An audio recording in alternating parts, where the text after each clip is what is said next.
and I'm gonna go. It's hard to get used to clothes and upper seventies, and then now I go home and I'm like, extra cold. It's I'm done. not like, yeah. Absolutely.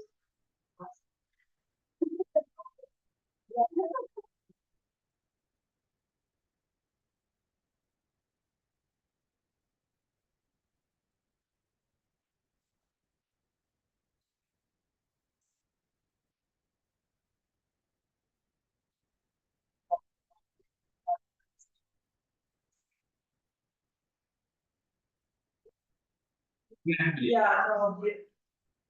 one. So it's like a little that kind of Saturday.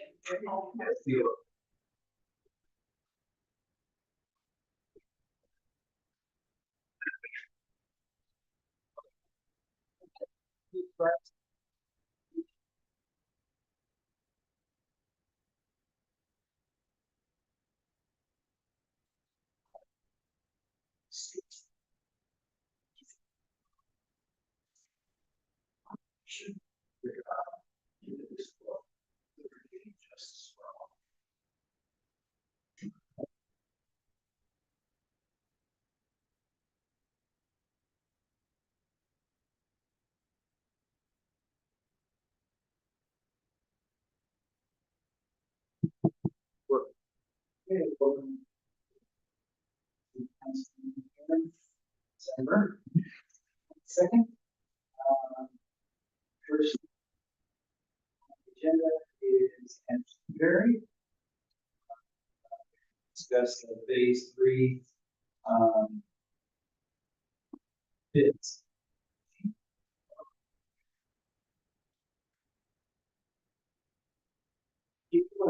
Before I let things, just want to say thanks to everyone for having kind of that normal council meeting today. I'll talk more about that as we go down, but really going to be a benefit to the city in terms of timeline for the projects.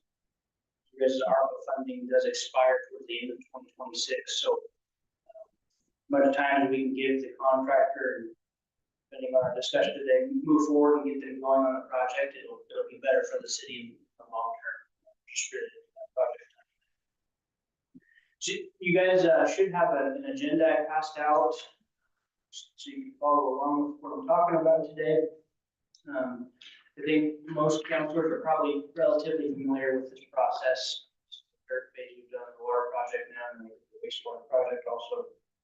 But I'll dive into it again and give you a summary of our actually a really good bid opening last week. So last Thursday, we opened bids for your guys' water system improvements phase 3 project. We received 8 bids, so that's pretty good. Yeah, it was a competitive bid opening. That's what we want to see. Contractors competing against each other. It drives costs down. And so there's a table on your agenda there that summarizes the different bid amounts, different bidders. Our apparent low bidder was C&E Trenching LLC. They're from Pasco, Washington. You can see on that table, they were actually very close with Rachi LLC. It was like $1,300 difference. It's really close bid. Like I said, C&E Trenching is from Pasco, Washington. I personally have not done a project with them before, but Anderson Perry has. And I got nothing but raving good reviews on C&E Trenching. I believe they're working on a project in Hermiston right now. And they've done some projects for our Walla Walla office out in Washington. Like I said, I've heard nothing but good things about C&E Trenching. We also did our due diligence and checked their standing on the state contractors board. They're in good standing. They've had no complaints, suspensions, or anything like that.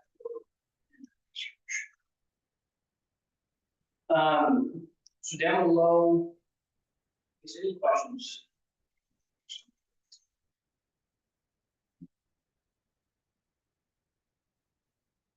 Is it closest to our area?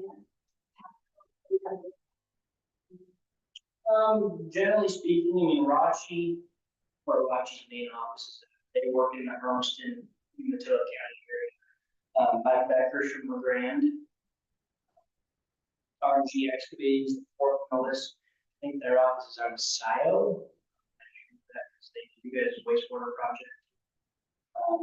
But I can't tell you for sure what the bottom bidders are.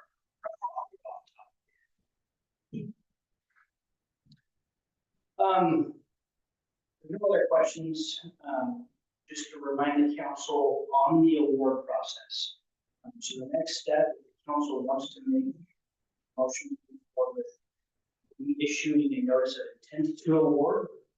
Once that goes out to contractors, that starts with our 7-day protest period. So other contractors have the opportunity to submit a protest to the city if they think anything was done wrong or ineffective. After that 7-day protest period, if no protests are received, the city may choose to award the project at that time. And so this is a typical process that I've talked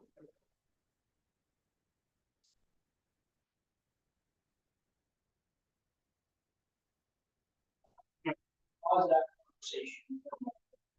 See the next section.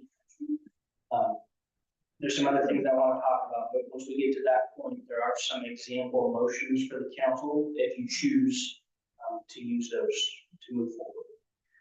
Before we do that, I do want to talk about project funding as a whole, specifically as it relates to how CNE's trenching their bid came in. So just a reminder for the council, you guys were blessed with Dave's efforts and other people's efforts to receive significant grant funding for this project. So you guys received a $5.5 million roughly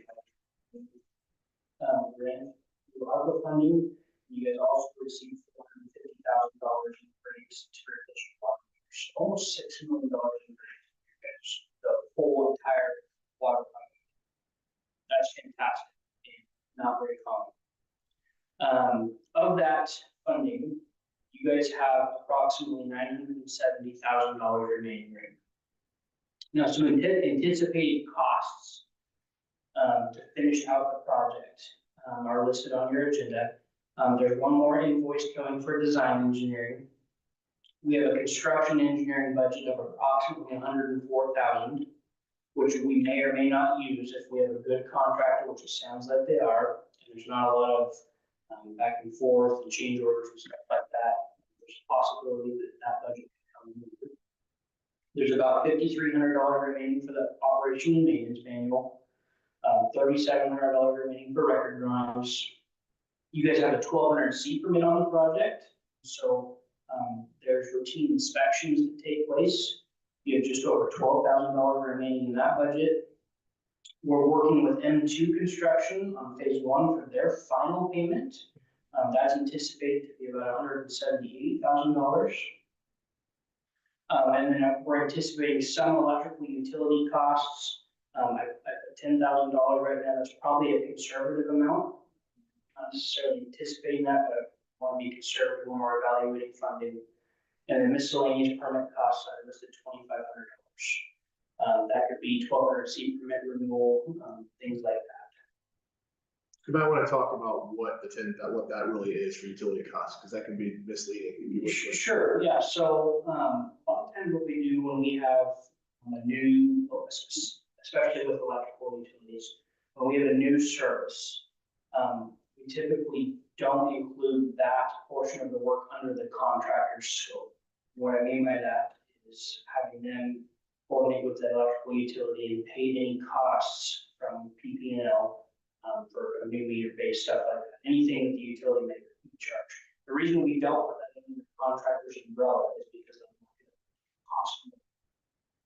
So what we typically do is set up the side and say, okay, we'll coordinate with the utility company. Contractor may help that a little bit, but the city's going to pay the electrical utility directly for any fees that they may have for a new service or something. Which we have done all through the other two phases. Yeah. Actually, with the sewer as well. So. Yep. Does that make sense?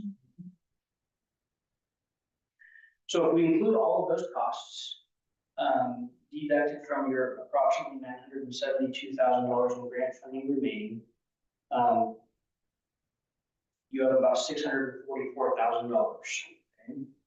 And that's below C&E trenching's bid by approximately $20,500. So some alternatives or things to do to cover that gap. We have had some discussions on potentially using some reserve funds from the city. Generally, that's not preferable. If you use reserve funds to cover something like this, you have the rest of your budget cycle with limited reserve funds. Reserve funds are typically used for emergencies, things like that in the water system. So generally, you wouldn't see a city use the bulk of their reserve funds and leave themselves with limited funding for any emergency or income. So there's a $20,000 gap, like I said, roughly between what you have left and itself. That does not include any potential contingency funds that we may need on the project. I think we probably relayed to the council before, almost every construction project has some sort of change. So some change orders. Been in the industry for a long time, but 6 or 7 years of doing this, I've never had a project we didn't have one change order for whatever reason. Change orders aren't always a bad thing. Sometimes they're good. Typically, could be adding something to the project, makes the system function better. A lot of times, change orders can actually be good. On a construction project, we typically recommend the city has at least a 10% contingency. Okay, so if you follow that rule to a T, talking about $66,000 in contingency that would be recommended for this project. The other thing with this contingency fund, on this project scope in particular, we're doing a lot of work to existing pump stations. So we're doing a booster pump upgrade at the Stanfield booster pump station to fill the new reservoir. We're doing work at the City of Echo's existing booster pump station. We're doing work at the City of Echo's existing well 4, and then a lot of the work at well 5 is relatively new. When you have a project like that where you're modifying existing infrastructure that in some cases has limited information on ahead of time, it increases the odds that there's going to be some type of change order to address things that weren't known previously. And so, with that being said, I just want to reiterate to the council, in this project scope in particular, I'm expecting to have some change orders. And so, all that being said, we have an approximately $20,000 deficit with the bid itself, and then adding on to that a potential contingency fund. It may be in the city's best interest to go out and pursue a small loan to help cross the finish line of funding. Now, before I get into some potential loan terms and stuff like that, I want to point out that if you guys were to obtain a loan, my examples down below on that agenda, the loan, just like I said, as an example, will be a $100,000 loan. That doesn't mean that you guys are going to spend $100,000. That's purely a contingency fund and a little bit to cover the current gap we have in the bid agreement. If those funds are not spent, they go back to the funding agency. So you guys aren't on the hook for necessarily $100,000. Okay? So what I've included down below, at the bottom of page 2, are some potential loan terms, and there's all kinds of different terms that we can explore in terms of length, principal amount. We've been talking to Ryan DeGroff at Business Oregon. He's actually proposed some better interest rates than what I have in these examples at the bottom. So that you'll see at the bottom of your agenda on page 2, I've got 2 different examples with an interest rate of 8%. Ryan DeGroff at Business Oregon came back and offered 5.26% for 30 years. And he's got other rates for shorter terms as well. We have a 20-year term and a 10-year term. But just to run down through these scenarios, the first one with the principal amount of $100,000. If we change that interest rate to 5.26%, that gives you an approximate annual payment of about $6,700. And then if you divide that by 12 months and the number of service connections you guys have, it's approximately just over $2 a month if you were to use user rates to pay this amount. And then the second example, assuming we don't spend the full loan, which I would not anticipate, could happen, with a principal amount of $50,000, a 30-year term at that 5.26% interest rate, gives you an annual payment of about $3,300, which would result in about $1 per month increase if you were to use your user rates to pay that.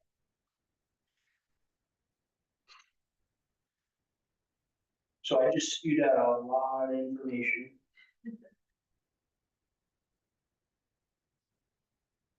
Questions that I can answer and backtrack on into.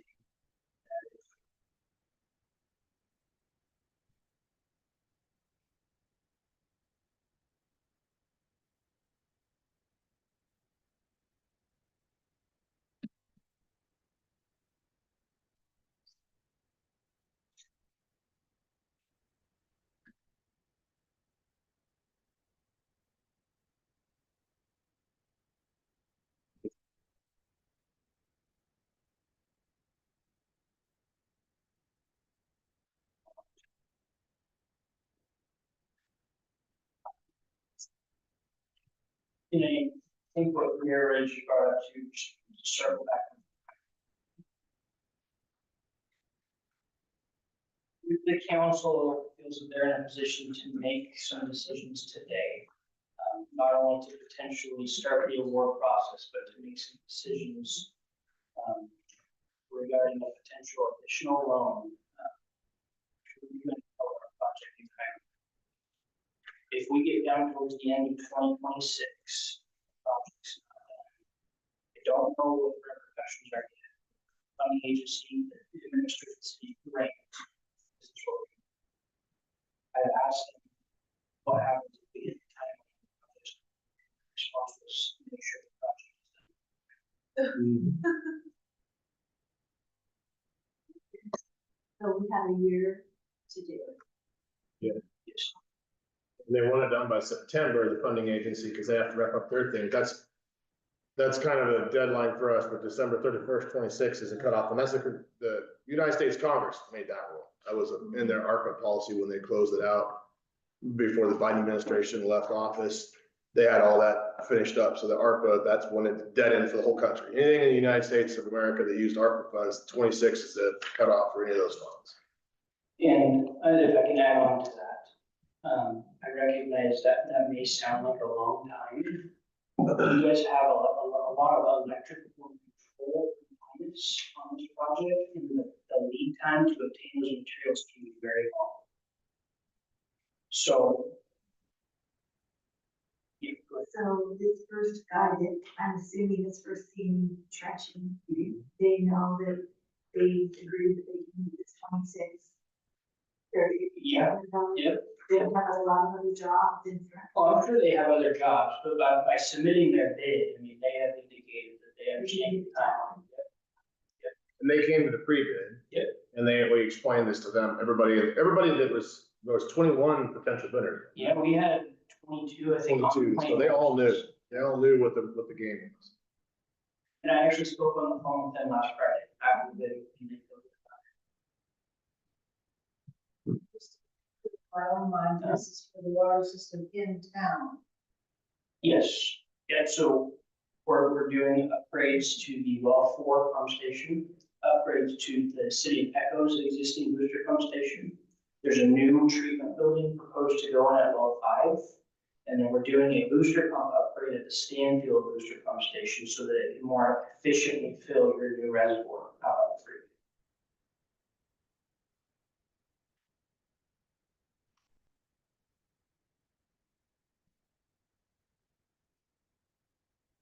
Earlier in my discussion and agenda, I had skipped over the section on awarding the project to C&E Trenching, that process, because I wanted to have the funding discussion before you guys make a decision.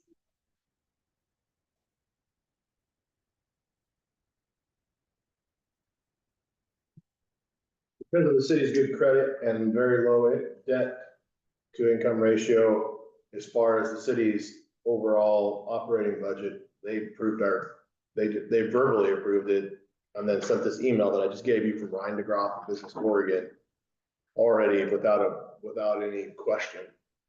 They went through and did an evaluation of our 3 audits a couple of years ago when we were looking at other funding, when we didn't know we were gonna have money. So they'd already done basically a credit check on the city and run us through that whole, this would be the public funds, the Public Works, Special Public Works Fund program that they do all over the state for different entities for sewer and water. It's a common program. We do have money in the reserve fund. We do, we like to hang on to that as long as we can. You know, we would like to hang on to that as long as, Scott and I talked about that this morning. I mean, it's there, it's for these types of things. But our worry is it's gone down twice in the last 2 years, and we've had to replace the pump twice, and so getting that panel in there will stop that from happening, because it's power surges, it's killing it. And so, part of this project is to replace that panel.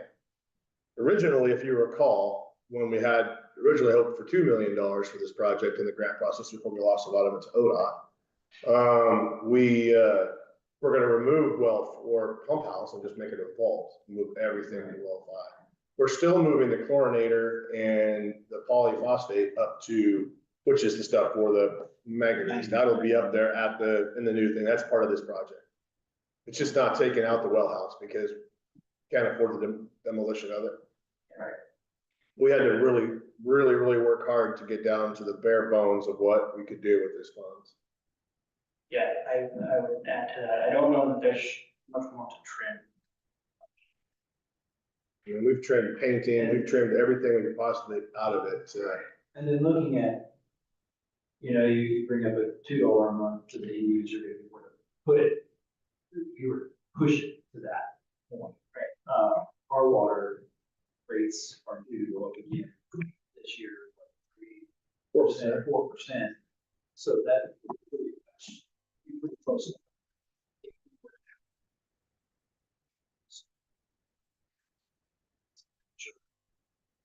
Revenue plans.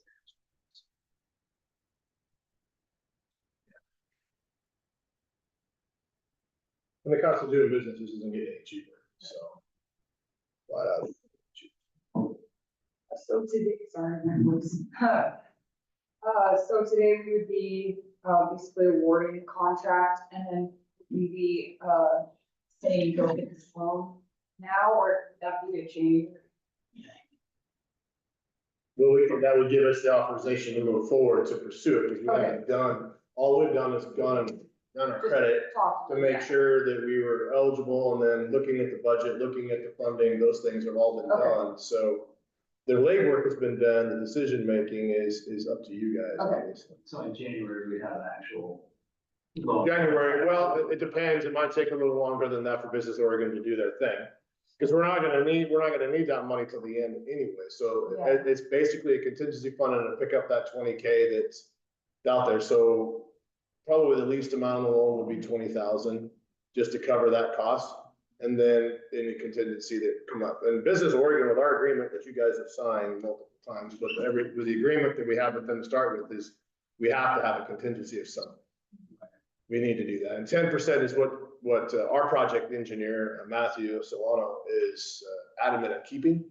And so, and he works under Ryan, so. That makes sense. You want to use trying to get along at the last barrels. Well, the booster station is our biggest concern, and Dane has indicated that, but Scott and I both know from what we did just to hook up the water to run up to Northgate to get that water up there last year and to the cemetery and everything. That was an absolute cluster trying to find where was that. None of the maps were right, none of the pipes were right, none of the valves were right, nothing was where it was supposed to be. We found it, We do that. we dug a lot of holes, a ton of holes, We do so. that when we changed the BFD as well. Mhm. So, We're still not sure where some of the pipes go, to be honest. Some are charged, some aren't.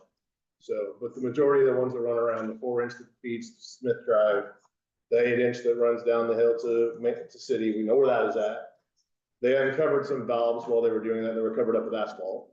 So there was a number of things, and we repaved it since then, it's been Yeah, yeah. repaved, so. Okay. Any other questions or discussion? I wanted to touch on something Councilor Williams has asked once or twice in the past about this project, and that is the treatment. So you'd asked Tammy about, will this project, work on cleaning of the water, which we currently do clean our water, but it'll also do the polyphosphate, which will keep the manganese in solution. We have 3 wells we have 3 wells now that the city operates off of, city well number 4, city well number 5, Stanfield number 5. The only well that has manganese in it, because we had it tested, is our well number 5. Our well number 5 is high in manganese. Well number 4 in Echo, 0. Well number 5 in Stanfield, 0. So, to treat it, we gotta get this polyphosphate, and that will be in this cleaning facility. We'll do that. Now, here's the caveat. This is Scott's realm, so he can completely dive into the math on it with you, but basically, it's the same as the chlorine. It will dissipate in the line. So if we're not using the water, it's the same as chlorine. They have to up chlorine, down the chlorine. Polyphosphate will be the same thing, because if it just sits there, it will still get the red gunk in there. But if we're running like the golf course is running and the whole city's running on full operation, we shouldn't see any more of that gunk in the lines.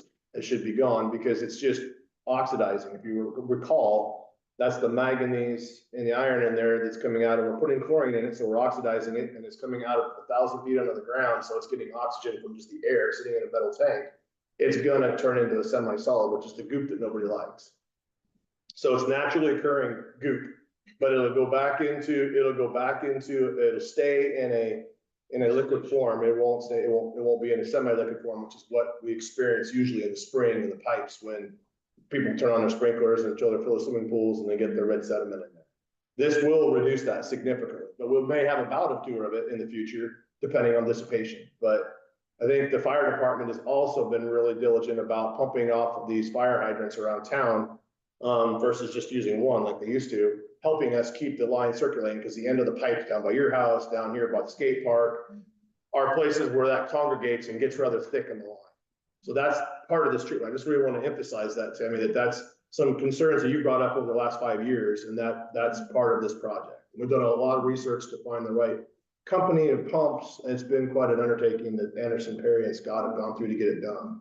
It wasn't something that they normally do, so they had to find companies that do it, so.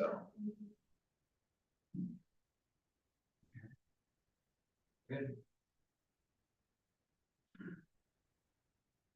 Dane has outlined a motion on page 1. I move to publish a notice of intent to award contract for our water system improvements phase 3 pump station improvements. 2025 project to CNE Trenching LLC in the amount of $665,000. This motion also includes approval to issue the notice of award contract to CNE Trenching LLC after the 7-day notice of intent to award contract protest period passes, assuming there are no protests. I'll second. And so Richard made a motion to award the contract, to be short. And Jesse has seconded. So Richard, your vote. Yes. Verlin, your vote. Yes. Andy, your vote. Yes. Jane, your vote. Yes. Jesse, your vote. Yes. Yes. Motion carries. Thank you, Dane, for all your work on this and for coming over today on short notice and working with me and with the state and all that stuff. So appreciate it. Thank you guys for the special meeting. Before I leave, is there any decision that needs to be made by council regarding the loan pursuit? Or is that something we will come back to when we have? We need to do a specific motion on it. Direction on it. Whether I sewer.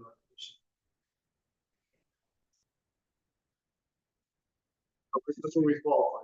I need to be better than So do you want the 30? Because I have to pursue, because 30, 20, or 10? I mean, you can always pay off early. Yeah. Yes, okay. And it's a much lower rate. That'll almost match the 4%, really close, as per month for the growth each year for a little bit, so that would cover that really close. That was already approved in the revolving, resolution that you guys approved before, so. Okay, so I will pursue the 30-year with them, and we'll see if Ryan will get it to us in January or February. Business Oregon is on their own speed, but they're there for us, so I will, pursue that with And Ryan. at 100,000, that should give us a little over 10%, up 13-14%. Contingency. Close. Yeah. And our hope is we don't have to use much of it. Right, That exactly. is really the hope. I mean, we're gonna work real hard with CNE to make sure, and Scott will be there a lot to make sure that we're trying to figure things out without costing them money. Yeah. That's a good thing about with his experience. Yeah. So, And we've done that throughout the entire project. What about you? So it's- done a good job, Steve. Okay, well, very good. We have direction there. Thank you, Dave. Okay, next thing on the agenda, review and approval of city administrator short-term contract.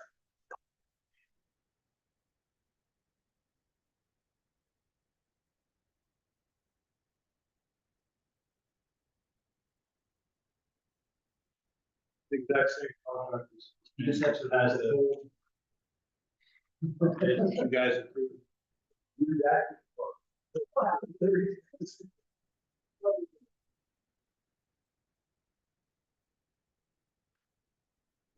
As you guys said, starting January 1. And then the 10-day, we agreed on. That's it. And I put the lines through some of that stuff where it's just the standard language, but doesn't apply to this because that wasn't there's no renewal or anything you guys wanted to do. So. Yeah. So up to 3 months, starting January 1st, since your term ends. Well, the other, yes. And then, for up to 3 months and maybe on March 31st, so that gives us 3 months. I sent you guys that on Steve, so we can talk about that after. If you want to. I haven't had anybody apply for a week, so. And then up to 10 days. Minimum 10 days.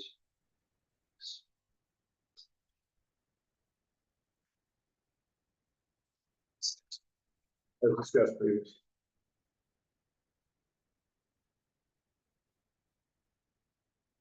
I think I did exactly what you asked and what we agreed on.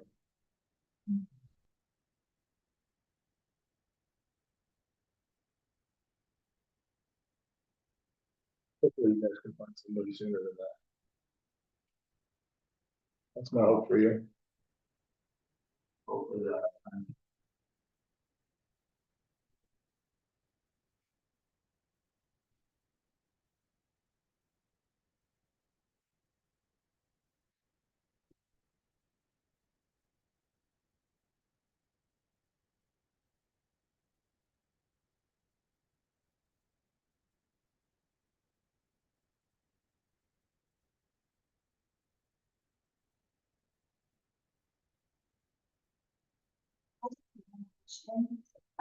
So the 10-day notice, does that go both ways with us? Like, if we feel that the person's trained enough and we say to go, or is that only? That was for me, but you guys can tell me to terminate me anytime if you read the rest of it. Oh, I missed it. Yeah, you terminate me and cause it anytime. There's a notice clause in there. Nothing has changed. It's the same language that you approved, that the lawyer wrote, so. I just was. Somebody and they train quickly and. Then I'll probably volunteer to go. Yeah. I'll probably save you the trouble. Yeah, just for the money sake. Yeah, absolutely. No, I think that's a very wise thing. And no, I agree. That the whole idea is to save some money on that. And so, I've been working with PERS already, trying to get that all figured out. And then, yeah, and I've been applying for jobs and I just put in a bid with my new company. So I'm trying to seek work elsewhere.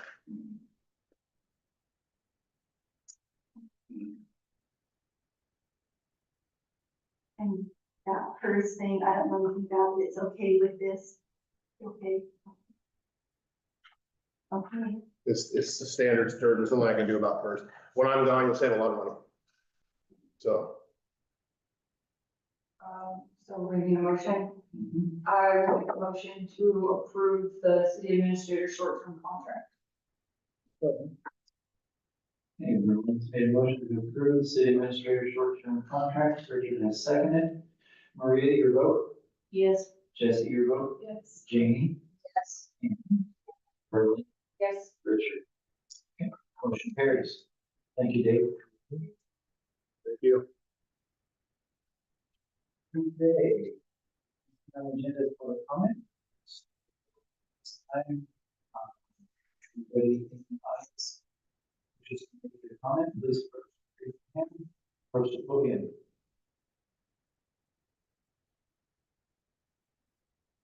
Okay, and seeing as there is none, Richard, you're up. Okay, all in favor? Okay, motion carries, meeting adjourned. Thank you all.